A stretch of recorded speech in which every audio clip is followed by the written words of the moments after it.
25/4/2026 വരാൻ പറഞ്ഞിട്ടുണ്ട്. ഒന്നാം പ്രതി എന്ന് പറഞ്ഞ ആര്യ, പിന്നെ ബാക്കിയുള്ള 2, 3, 4 പ്രതി, 4, 5 പ്രതി. അടുത്ത ഇലക്ഷൻ വരുമ്പോൾ അടുത്ത ഭരണം വരും. കേസിൻ്റെ പൂർണ്ണമായിട്ടുള്ള പോക്ക് നമുക്ക് മനസ്സിലാക്കാൻ പറ്റും. ജീവിക്കണമെങ്കിൽ ജോലി വേണം, മനുഷ്യത്വപരമായിട്ട് മുന്നോട്ട് പോകണമെങ്കിൽ നീതി വേണം. ഇപ്പോൾ പണം ഉണ്ടെങ്കിലേ വിലയുള്ളൂ എന്ന് പറഞ്ഞത് ഞാൻ മുണ്ട് വയ്ക്കാൻ പെണ്ണുപിടിയൻ എന്നൊക്കെയാണ് പറയുന്നത്. നീതിക്ക് വേണ്ടി നീണ്ട 2.5 വർഷക്കാലം പോരാടുന്ന യദു അദ്ദേഹമാണ് ഇപ്പോൾ നമ്മോടൊപ്പം ചേരുന്നത്. ചേട്ടാ, കേസ് മാറ്റി വെച്ചു എന്നുള്ള അന്വേഷണങ്ങളാണ് ഇപ്പോൾ പുറത്തു വരുന്നത്, വിവരങ്ങളാണ് പുറത്തു വരുന്നത്. അപ്പോൾ എന്താണ് അതിനെപ്പറ്റി പറയാനുള്ളത്? ഇപ്പോൾ കേസിൻ്റെ ഡീറ്റെയിൽ അറിയണമെങ്കിൽ വക്കീലിൻ്റെ ഒരു ഇത് വേണം. എന്നാലും എനിക്കറിയാവുന്ന ഇപ്പോൾ കേസ് ഒന്നാം പ്രതി എന്ന് പറഞ്ഞ ആര്യ പഴയ മേയറായിരുന്ന ആളുടെ വക്കീൽ ഹാജരായിട്ടുണ്ട്. പിന്നെ ബാക്കിയുള്ള 2, 3, 4 പ്രതി, 4, 5 പ്രതി. 5 പ്രതികളായിട്ടുള്ളത് പോസ്റ്റ് ഓഫീസിൽ നിന്ന് നോട്ടീസ് പോയിട്ടുണ്ട്. പക്ഷേ ഇവർ കൈപ്പറ്റിയിട്ടില്ല. പോസ്റ്റ് ഓഫീസിൽ നിന്ന് പറഞ്ഞിട്ടുണ്ട് നോട്ടീസ് കൈപ്പറ്റണമെന്ന് പറഞ്ഞിട്ട്, ഇവർ കൈപ്പറ്റിയിട്ടില്ല. പിന്നെ 6ാമത്തെ പ്രതി കണ്ടക്ടർ സുബിൻ്റെ അഡ്വക്കേറ്റ് ഇവിടെ ഹാജരായിട്ടുണ്ടായിരുന്നു. അപ്പോൾ ഇതിൻ്റെ ഇവരെ ബാക്കിയുള്ള എല്ലാ ഡീറ്റെയിലുമായിട്ട് ബാക്കി എല്ലാവരും കൂടെ 25/4/2026 വരാൻ പറഞ്ഞിട്ടുണ്ട്. അപ്പോൾ അത് കഴിഞ്ഞാൽ അതിൻ്റെ കേസിൻ്റെ പൂർണ്ണമായിട്ടുള്ള പോക്ക് നമുക്ക് മനസ്സിലാക്കാൻ പറ്റുള്ളൂ. ഇപ്പം നിലവിൽ ഞാൻ വരുന്നു, ഇതേപോലെ നീട്ടി വയ്ക്കുന്നു. അടുത്ത ഇലക്ഷൻ കഴിഞ്ഞിട്ടുള്ള പരിപാടിയായിരിക്കും. അതാവാനാണ് സാധ്യത. ഈ ഇലക്ഷൻ ടൈമിനൊക്കെ ഈ കേസ് വന്നു കഴിഞ്ഞാൽ അത് ഇലക്ഷനെ ബാധിക്കും. അതുകൊണ്ട് നീട്ടി വയ്ക്കുന്ന സ്വാഭാവികമായിട്ട് എത്ര നീട്ടും, അടുത്ത ഇലക്ഷൻ വരുമ്പോൾ അടുത്ത ഭരണം വരും. അപ്പോൾ ഈ കേസ് പിന്നെയും വരും എന്നാണ് എൻ്റെ പ്രതീക്ഷ. പിന്നെ എല്ലാവരും നമ്മളെ പോലെയുള്ള പാവപ്പെട്ട ആൾക്കാർക്ക് അങ്ങനെയൊന്നും അല്ലല്ലോ. പാർട്ടിക്കാരെല്ലാം ഒന്നാണ്. പാവപ്പെട്ട എന്നും ജോലി ചെയ്താലേ കിട്ടുള്ളൂ. അല്ല ഇലക്ഷൻ പാർട്ടിക്കാർ എന്ന് പറയുമ്പോൾ കോൺഗ്രസ്സുകാരും കമ്മ്യൂണിസ്റ്റുകാരും BJP ആയാലും അവർ തമ്മിൽ ഭയങ്കര ഐക്യമാണ്. നമ്മൾ കാണത്തക്ക അടിയേക്കും. നമ്മൾ ജോലി ചെയ്താൽ ജീവിക്കാമെന്ന് പറഞ്ഞാലാണ് ഇപ്പം എനിക്ക് മനസ്സിലായ കാര്യമാണ്. ഇവിടെ വന്ന് ഞാൻ എല്ലാ വർഷവും ഇവിടെ വന്ന് ഒപ്പിട്ടിട്ട് പോകുമ്പോൾ വന്നിട്ട് ഞാൻ എന്തോ തെറ്റ് ചെയ്ത പോലെ അവർ മിടുക്കരായിട്ടിരിക്കുകയാണ്. നമ്മളിവിടെ വന്ന് കയറി ഇറങ്ങി നമുക്ക് ജോലി നഷ്ടപ്പെടുത്തി നമ്മളിവിടെ വരുമ്പോൾ അവർ സുഖമായിട്ട് ജോലി ചെയ്ത് ഹാപ്പി ആയിട്ട് കാറിൽ AC കാറിൽ കറങ്ങി ഒക്കെ ചെയ്യുകയാണ്. അതാണ് 2 നീതി നിയമമാണ്. ഇപ്പോൾ ഒരു പാവപ്പെട്ടവനൊരു നീതിയും പണക്കാരനും അല്ലെങ്കിൽ മന്ത്രിമാർക്കും വേറൊരു നീതി നിയമമൊക്കെ അത് ശരിയല്ല. അതിനെതിരായിട്ടാണ് ഞാൻ ഫൈറ്റ് ചെയ്യുന്നത്.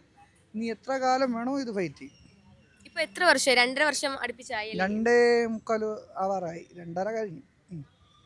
എന്തൊക്കെയാണ് പ്രതീക്ഷകൾ ഇനി മുന്നോട്ടും ഇതേപോലെ കേസുകൾ നീക്കി വെക്കും എന്നുള്ളതാണോ, അതോ നീതി കിട്ടും എന്നുള്ളത്? എനിക്ക് പ്രതീക്ഷ എന്ന് വെച്ചാൽ ഇത് നീണ്ടു പോവേ ഉള്ളൂ. കേസെന്ന് പറയുമ്പോൾ ഇങ്ങനെ നീട്ടി പണമുള്ളവന്മാർക്ക് കുഴപ്പമില്ല. നമ്മളെപ്പോലെ സാധാരണപ്പെട്ടവന്മാരെ ബുദ്ധിമുട്ടിക്കുക. എന്താണെന്ന് വെച്ചാൽ ഇനി മേലാലെ ഇവരുടെ അടുത്ത് ഇങ്ങനെയുള്ള ആൾക്കാരുടെ അടുത്ത് ഫൈറ്റ് ചെയ്യാതിരിക്കാൻ വേണ്ടിയിട്ടുള്ളത്.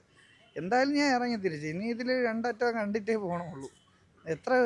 എന്തെല്ലാം ബുദ്ധിമുട്ട്. എൻ്റെ എത്ര ജോലികൾ ഇവർ നശിപ്പിക്കാൻ നോക്കി, എൻ്റെ ജോലി ചെയ്യാൻ സമ്മതിക്കാതായി. പിന്നെ ഇപ്പോൾ വന്ന വഴിക്ക് എൻ്റെ കോടതിയിൽ കയറിയ സമയത്ത് ഞാൻ വണ്ടി വെച്ചിട്ട് പോയതാണ്. അപ്പോൾ കാറ്റുണ്ടായിരുന്നു, എയർ ഉണ്ടായിരുന്നു ബൈക്കിൽ. ഇപ്പോൾ വന്നപ്പോഴത്തേക്ക് വണ്ടിയിൽ എയർ ഇല്ല, കാറ്റ് ഫ്രണ്ട് മാത്രം തുറന്നു വിട്ടേക്കുന്നു. ഞാൻ പിന്നെ പോയി കാറ്റടിച്ചു. മനഃപൂർവ്വം ആരെങ്കിലും കരുതിക്കൂട്ടി ചെയ്യുന്നതാണ്. പിന്നെ അല്ലാതെ നമ്മൾ മണ്ടന്മാരല്ല. ചുമ്മാ ഇരിക്കുമ്പോൾ വണ്ടി ഇത്രയും ദിവസം കാറ്റില്ല. ഇവിടെ കോടതിയിൽ വന്നതിന് ശേഷം പാർട്ടിക്കാരെല്ലാം ആരെങ്കിലും കണ്ടുകൊണ്ടിരിക്കുകയായിരിക്കും, കാറ്റ് തുറന്നു വിട്ടുകയാണ്. പിന്നെ കണ്ടിരുന്നെങ്കിൽ ഞാൻ അപ്പുറത്തെ ക്യാമറയൊക്കെ പോയി നോക്കി. അവിടെ ക്യാമറ ഇങ്ങോട്ട് പൊസിഷൻ ചെയ്ത് ആരും ക്യാമറ ഇല്ല. പക്ഷേ ആ ക്യാമറ കിട്ടിയിരുന്നെങ്കിൽ അതിനിപ്പോൾ പാർട്ടിക്കാരനല്ല, എൻ്റെ വണ്ടി കാറ്റ് തുറന്നു വിട്ട ആരായാലും അതിനനുസരിച്ചുള്ള നടപടി ഞാൻ സ്വീകരിക്കുന്നതായിരിക്കും. ഒരുപാട് ജോലി ഇപ്പോൾ ചെയ്യുന്നുണ്ട്. പറഞ്ഞായിരുന്നു പ്രൈവറ്റ് ബസ്സിൽ ഡ്രൈവറായിട്ട് പോയി അവിടെ ജോലിയെ സമ്മതിച്ചില്ല. അപ്പോൾ പുതുതായി നമ്മളിപ്പോൾ കാണുന്നുണ്ട് സ്വിഗ്ഗി ഓടാൻ പോകുന്നു. സംഭവിക്കുന്നതെന്ന് വെച്ചാൽ ഇതേപോലെ ഓൺലൈൻ ചാനലല്ല, ഒരു ന്യൂസ് 18 എന്ന് പറഞ്ഞ ചാനലിൽ ഒരാൾ വന്ന് എൻ്റെ വണ്ടിയുടെ ഈ നമ്പർ പ്ലേറ്റ് ഫോട്ടോ എടുക്കലെന്ന് പറഞ്ഞിട്ട് അവർ വന്ന് ആ സമരത്തിൻ്റെ അന്ന് ഫോട്ടോ എടുത്ത് അയച്ചതാണ് എനിക്ക് വിനയായത്. ഇപ്പോൾ വണ്ടി വരെ നോട്ടിങ്ങാണ്. മറ്റത് എന്നെ മാത്രമേ നോട്ടിങ്ങുള്ളൂ. ഇപ്പോൾ വണ്ടി വരെ നോട്ടിങ്, വണ്ടിയുടെ നമ്പർ ഉൾപ്പെടെ നോട്ടിങ്ങാണ്. ഉപദ്രവിക്കാൻ ഒരു കാര്യമായി വണ്ടിയിൽ. ഇപ്പോൾ ഞാൻ വണ്ടി എവിടെയെങ്കിലും വെച്ചിട്ട് പോകാതിരിക്കാൻ പറ്റില്ല. വണ്ടി വെച്ചിട്ട് പോകുമ്പോൾ കഞ്ചാവ MDMA എല്ലാം കൊണ്ടുവച്ചിട്ട് അപ്പോൾ നമ്മളറിയാതെ പല കാര്യങ്ങളും നടക്കും. അത് ഇനിയാണ് പ്രതികാരമൊക്കെ. അവർ ഇപ്പോൾ ഇത്രയും സൈലൻ്റ് ആയിട്ടെടുത്ത് അപ്പം നമ്മൾ തോപ്പിക്കണമെന്ന് വെച്ചാൽ എങ്ങനെ വേണോ തോപ്പിക്കാമെന്ന്, പാവപ്പെട്ടവനെ എങ്ങനെ വേണോ ദ്രോഹിക്കാമെന്നല്ല. തോറ്റു കൊടുക്കാൻ തയ്യാറല്ല, പക്ഷേ ഫൈറ്റ് ചെയ്ത് നമ്മൾ നീതി നേടുക, അത്രയേ ഉള്ളൂ. പാവപ്പെട്ടവൻ്റെ നീതി, അതാണ് ഉദ്ദേശം. എന്നുവെച്ചാൽ നാളെ ഒരു കാലത്ത് ഈ പാവങ്ങൾ എന്നെ പോലെയുള്ള പാവങ്ങളൊക്കെ ചില ആൾക്കാർ വിചാരിക്കും ഈ തൊല്ല വേണ്ടായിരുന്നു ഒരു നിമിഷം ചിന്തിക്കുന്ന ആൾക്കാരുണ്ട്. അവർക്കൊക്കെ ഒരു ഒരു പ്രചോദനമാണ് ഞാൻ. അതാണ് മുമ്പോട്ട് പോകുന്നത്. പിന്നെ അതിൽ കുറേയൊക്കെ കേസും കാര്യങ്ങളൊക്കെ നടന്ന് പോകുമ്പോൾ ഇത്തിരി ബുദ്ധിമുട്ടുണ്ട്. ബുദ്ധിമുട്ടില്ലാതെ ഒരു കാര്യം നടക്കില്ല. ബുദ്ധിമുട്ടണം നമ്മൾ. ഇവർ ഇനി മേലാൽ ആരെടുത്തും ഇങ്ങനെ കാണിക്കരുത്. അതാണ് സന്ദേശമെന്ന് പറയുന്നത്. അപ്പോൾ മുൻ മേയർ കാരണമാണ് ഇപ്പോൾ ചെയ്യേണ്ട ജീവിതം ഇങ്ങനെ വഴിമുട്ടി നിൽക്കുന്നത്. അപ്പോൾ പുതിയ മേയർ ഉത്തരവാദിത്തം ഏറ്റെടുത്തു. അപ്പോൾ അദ്ദേഹത്തിന്റെ ഭാഗത്ത് നിന്ന് എന്തെങ്കിലും നടപടികളോ അല്ലെങ്കിൽ എന്തെങ്കിലും പ്രതികരണങ്ങളോ ഉണ്ടായിട്ടുണ്ടോ? പുതിയ മേയർ ഉത്തരവാദിത്തം ഏറ്റെടുത്തു എന്ന് പുതിയ മേയർ ഉത്തരവാദിത്തം ഏറ്റെടുത്തെന്ന് എൻ്റെ അടുത്ത് പറഞ്ഞിട്ടില്ല. അത് ചാനലിൽ കൂടെ അധികാരം ഏറ്റെടുത്തിട്ടുണ്ട്. അധികാരം ഏറ്റെടുത്തു. പക്ഷെ എൻ്റെ ജോലി എന്നെ നോക്കിക്കൊള്ളാമെന്ന് പുതിയ മേയർ പറഞ്ഞിട്ടുമില്ല. എനിക്ക് ജോലി തരാമെന്നും പറഞ്ഞിട്ടില്ല. അപ്പം ഞാനായിട്ട് ഒരു പേപ്പർ കൊണ്ടുവന്ന് കൊടുത്തു. പക്ഷെ ഇതുവരെയ്ക്കും വിളിച്ചിട്ടുമില്ല. വേക്കൻസി വരുമ്പോൾ വിളിക്കാമെന്ന് പറഞ്ഞു. വേക്കൻസി ഉണ്ടായിരുന്നു. കുറേ ആൾക്കാരൊക്കെ കയറിയെന്നാണ് ഞാൻ അറിഞ്ഞത്. കുറേ ആൾക്കാർ പറഞ്ഞുവിടെ, കുറച്ച് ആൾക്കാർ പറഞ്ഞുവിടെ, കുറച്ച് പേരെ കയറ്റിയെന്നാണ് ഞാൻ അറിഞ്ഞത്. ഉള്ളതാണോ ഇല്ലാത്തതാണോ അറിഞ്ഞൂടോ. നമ്മളിപ്പോൾ ഒരു വാർത്ത കേൾക്കുമ്പോൾ ശരിയാണോ തെറ്റാണോ നമ്മൾ നോക്കിയിട്ടല്ലേ പറയണ്ടേ. അപ്പോൾ അതുകൊണ്ട് നമുക്ക് അറിഞ്ഞൂടാത്ത കാര്യമായതുകൊണ്ട് ഞാൻ അതിനെക്കുറിച്ച് വിവരിക്കുന്നില്ല. എനിക്കറിയാമെന്നുള്ള മേയർ എനിക്ക് ജോലി തരാമെന്ന് പറഞ്ഞിട്ടില്ല. എൻ്റെ അറിവിൽ ഞാൻ കേട്ടിട്ടുമില്ല. ഞാൻ ജോലി തരണമെന്ന് പറഞ്ഞ് ഒരു അപേക്ഷ ഇപ്പം ഒരു 2 മാസമായി. 2-3 മാസത്തിനിടയ്ക്കാണ് നിങ്ങളെയൊക്കെ വിളിച്ചറിയിച്ചെന്ന് തോന്നുന്നു. നിങ്ങൾ അറിഞ്ഞെന്ന് തോന്നുന്നു. ഞാൻ അറിയാമെന്നുള്ള ആൾക്കാരുടെ അടുത്തൊക്കെ പറഞ്ഞിട്ടുണ്ട് ഇങ്ങനെ പേപ്പർ കൊടുക്കാൻ പോവുകയാണെന്ന് പറഞ്ഞു. അപ്പോൾ പേപ്പർ കൊടുത്തപ്പോൾ പറഞ്ഞു വേക്കൻസി ഇല്ല, വേക്കൻസി വന്നിട്ട് വിളിക്കാം എന്നാണ് മേയർ പറഞ്ഞത്, ഇപ്പോഴത്തെ മേയർ. ചേട്ടാ അതിപ്പം പറഞ്ഞു സ്വിഗ്ഗി വിടാനാണ് ഇപ്പോൾ പോകുന്നതെന്നും വണ്ടി നോട്ടീസ് ചെയ്യുന്നുണ്ട്, ഒരുപാട് പ്രശ്നങ്ങളുണ്ട്. അപ്പോൾ മുന്നോട്ടുള്ള ജീവിതം എങ്ങനെയായിരിക്കും? വളരെ കഠിനപരമായിരിക്കും. നമുക്ക് എതിരായിട്ട് നിൽക്കുന്നത് ഇത്രയും അധികാരമുള്ള ഒരാൾ കൂടെ ആവുമ്പോൾ. അപ്പോൾ എന്താണ് അതിനെപ്പറ്റി പറയാനുള്ളത്? അത് എനിക്കൊന്നും പറയാനില്ലെന്ന് വെച്ചാൽ നിങ്ങൾ വിശ്വസിക്കുന്ന പോലെ അല്ല. മുന്നോട്ടുള്ള ജീവിതത്തിൽ അവർ അധികാരം ഉണ്ടെന്ന് ഞാൻ പറയൂല. എന്ന് വെച്ചാൽ നമ്മുടെ ഓരോ വോട്ടിൻ്റെ പേരിലാണ് ഇവർ അധികാരത്തിൽ വരുന്നത്. അതുവരെ ജനസേവകരെന്നല്ലേ പറയണത്, മന്ത്രിയല്ലല്ലോ. ആ പഴയ മന്ത്രി ആ കാലമൊക്കെ പോയി. ജനസേവകരാണ് നമ്മളെ ഓരോ എൻ്റെ ഈ അമ്മൂമ്മയെ പോലെയുള്ള ആൾക്കാർ വോട്ട് കിട്ടിയാണ് ഓരോ നേതാക്കളും വലിയ ആൾക്കാരാവുന്നത്. വോട്ട് കിട്ടിക്കഴിഞ്ഞിട്ട് മറ്റേ പണ്ടുള്ള ആൾക്കാർ പറയില്ല, എന്ത് പണ്ടുള്ള ആൾക്കാർ പറയില്ല, ആ പാലം കിടക്കുന്നവരെ നാരായണ നാരായണ, പാലം കടന്നു കഴിഞ്ഞാൽ കൂരായണ. അതാണ് സിസ്റ്റത്തിൻ്റെ കാര്യമാണ്. അത് ഏത് കോൺഗ്രസ് ആവട്ടെ, BJP ആവട്ടെ, കമ്മ്യൂണിസ്റ്റ് ആവട്ടെ. അപ്പോൾ ഈ ഒരു സുഖി ഓടുമ്പോഴായാലും ഇവർ പല രീതിയിൽ ഇപ്പോൾ തന്നെ വണ്ടി ഞാൻ പറഞ്ഞില്ലേ കാറ്റ് തുറന്ന് വിട്ട കഥ. അപ്പോൾ എന്നെ സുഖി ഓടുമ്പോഴായാലും ഈ പെട്ടിയും വെച്ചുകൊണ്ട് ഓടുമ്പോൾ നമ്മൾ പെട്ടി ഫുഡ് അകത്ത് കൊണ്ട് വെച്ചിട്ട് വരുമ്പോൾ കഞ്ചാവോ MDMA എല്ലാം കൊണ്ട് വയ്ക്കാം. സാഹചര്യം ഇല്ലാതെയല്ല, വയ്ക്കാം, ഉറപ്പാണ്. അങ്ങനെ ചെയ്യുകയും ചെയ്യും.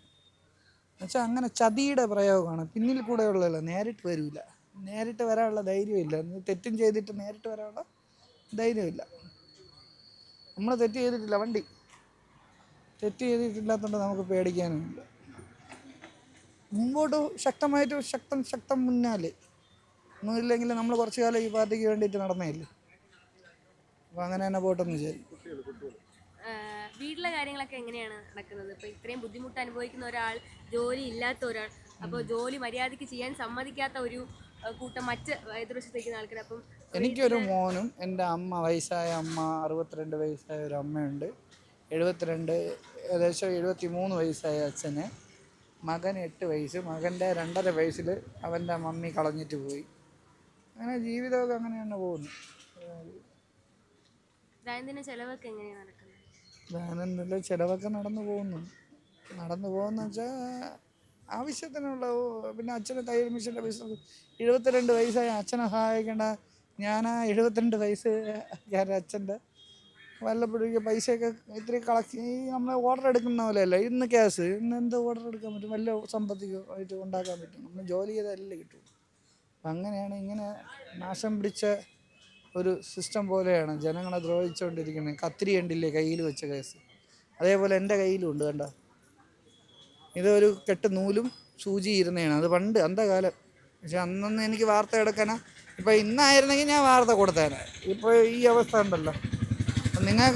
നിങ്ങൾ അതിനെക്കുറിച്ച് ചോദിക്കുമെന്നാണ് ഞാൻ വിചാരിച്ചത്. പക്ഷേ ഇത് മെഡിക്കൽ കോളേജിലെ സംഭാവന. അതാ ഇങ്ങനെ പെരുക്കുമ്പോൾ പൊങ്ങും, ഇങ്ങനെ ആക്കുമ്പോൾ പോകും. കൈ ആക്സിഡൻറ്റിൽ ബൈക്കിൽ പോയപ്പോൾ ഒരു കാറുകാരെ ഇടിച്ച് ചേർപ്പിച്ചത്.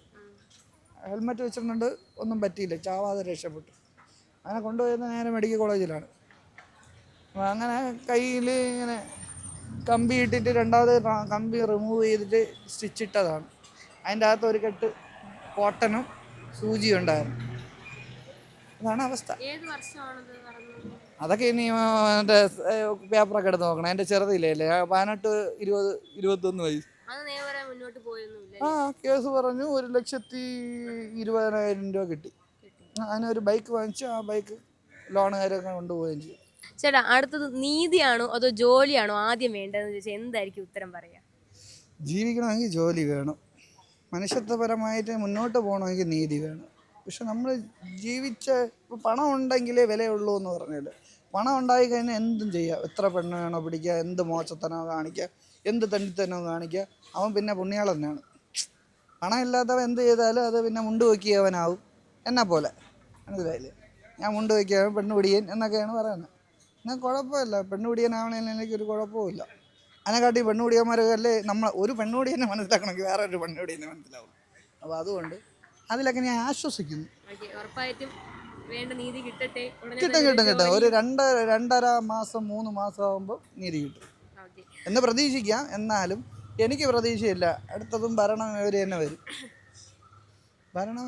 ഇനിയൊരു ഭരണം ഇടതുപക്ഷത്തിന്റെ ഭരണം തന്നെ വരണമെന്ന് ആഗ്രഹിക്കുന്നുണ്ടോ? അയ്യോ, എനിക്ക് അങ്ങനെ അത്ര വലിയ ആഗ്രഹമൊന്നുമില്ല. എനിക്ക് ചെറിയ ആഗ്രഹമൊക്കെ ഉള്ളൂ. എനിക്ക് ഇടതും വലതും അല്ല, നമുക്ക് നീതി കിട്ടുക. ഇടതും വലതും താമരയും ഒന്നുമല്ല, നമുക്ക് നീതി കിട്ടുക. നമ്മളൊരു കുറ്റം ചെയ്തിട്ടുണ്ടെങ്കിൽ അത് നമ്മൾ അംഗീകരിക്കാൻ നമുക്കൊരു പേടിയില്ല. ഞാൻ ചെയ്തിട്ടുണ്ടെന്ന് പറയാനും ശിക്ഷ അനുഭവിക്കാനും ഞാൻ തയ്യാറാണ്. പക്ഷെ ചെയ്ത ആൾക്കാർ ഇപ്പം കൊടി വെച്ച് AC കാറിലൊക്കെ പോവുകയില്ലേ. നമ്മുടെ വണ്ടി പോലും കാറ്റ് തുറന്നു വിട്ട് നമ്മളെ ഉപദ്രവിച്ചുകൊണ്ടിരിക്കുകയാണ്. അപ്പോൾ അത്രയും മാത്രമുണ്ട്. അപ്പോൾ എന്തായാലും പ്രതീക്ഷിച്ച അല്ലെങ്കിൽ അർഹിച്ച നീതി കിട്ടട്ടെ എന്ന് ആശംസിക്കുന്നു. നന്ദി. ഓക്കെ.